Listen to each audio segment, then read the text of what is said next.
Dear students, welcome to my channel.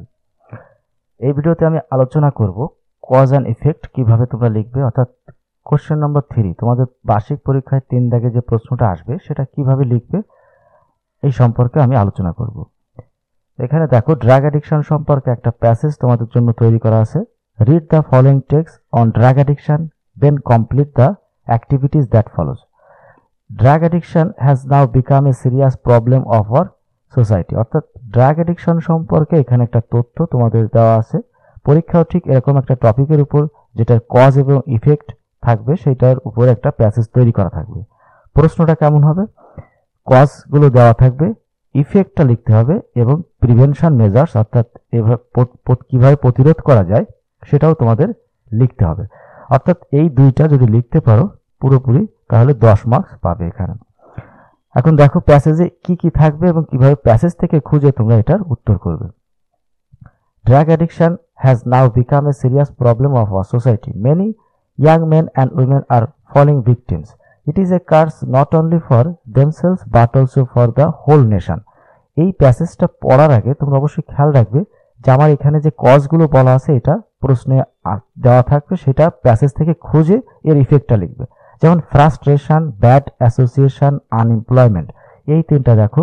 হতাশা, খারাপ সঙ্গ বা বেকার সমস্যা, এর জন্য কি ঘটে, ইফেক্টটা কি হয় এর ফলে?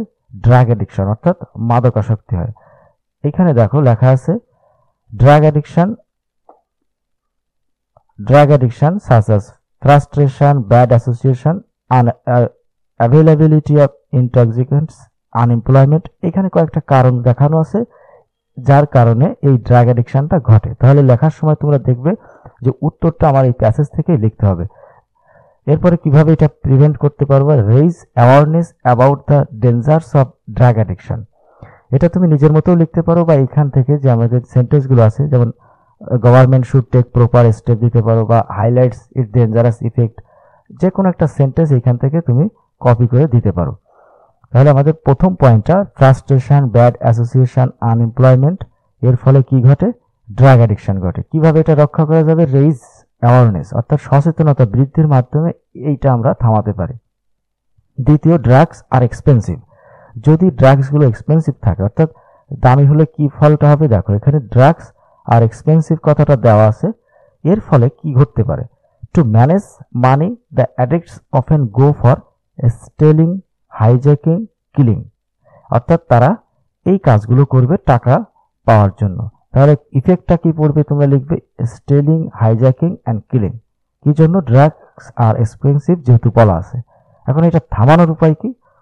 Should highlight it's dangerous effect, অর্থাৎ আমরা এর ক্ষতিকর যে প্রভাবটা আছে এটা তুলে ধরবো, অর্থাৎ এই সম্পর্কে মানুষকে ইনফর্ম করব। স্মাগলিং করলে কি হয়? স্মাগলিং অর্থ হচ্ছে চোরাচালান, অর্থাৎ এখানে দেখো স্মাগলার সম্পর্কে একটা তথ্য দেওয়া আছে। তাহলে এর ফলে ড্রাগস বিজনেস ফ্রিলি কি করতে পারে? Wide spread all over the world, এটা সারা বিশ্বে ছড়িয়ে পড়বে। যদি অনুমতি ছাড়া কোনো কিছু পাচার করা বা পার করা হয় তাহলে সেটা স্মাগলিং এর চলে আসে। অর্থাৎ স্মাগলিং করলে কি হতে পারে? Spread throughout the world অথবা wide spread all over the world, এইটা তোমরা লিখতে পারো। এখন এইটা প্রিভেনশন মেজার্স কি লিখবে? The government should punish them. কাদের পানিশ করবে? যারা এই স্মাগলার থাকবে তাদেরকে যদি পানিশ করতে পারে তাহলে এটা থেমে যাবে। অর্থাৎ এখানে দেখো গভর্নমেন্ট সম্পর্কে কিছু সেন্টেন্স দেওয়া থাকতে পারে, তোমরা এখান থেকে সেন্টেন্সটা তৈরি করে নেবে। তারপরে অ্যাডিকশন টু ড্রাগস, যদি ড্রাগসের প্রতি অ্যাডিকশন থাকে তাহলে কি করতে পারে? কিলস দ্য পারসন স্লোলি, এই পারসনকে ধীরে ধীরে এই ড্রাগটা মেরে ফেলতে পারে। তাহলে আমাদের কি করে থামাতে পারি? ম্যাস মিডিয়া মানে গণমাধ্যম should play an effective role. এখানে দেখো গণমাধ্যম সম্পর্কে কোনো তথ্য আছে কিনা সেটা তোমরা তুলে দিতে পারো।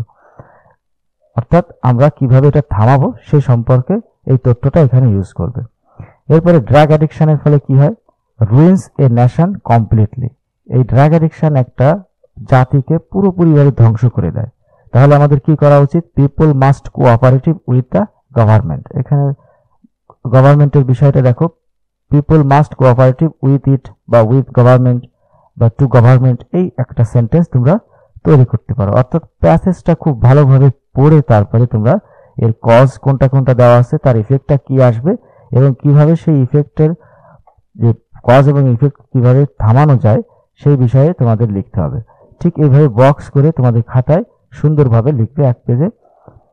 আশা করি তোমরা ভালোভাবে বুঝতে পেরেছো যে কজ ইফেক্ট কিভাবে লিখতে হবে। ধন্যবাদ সবাইকে।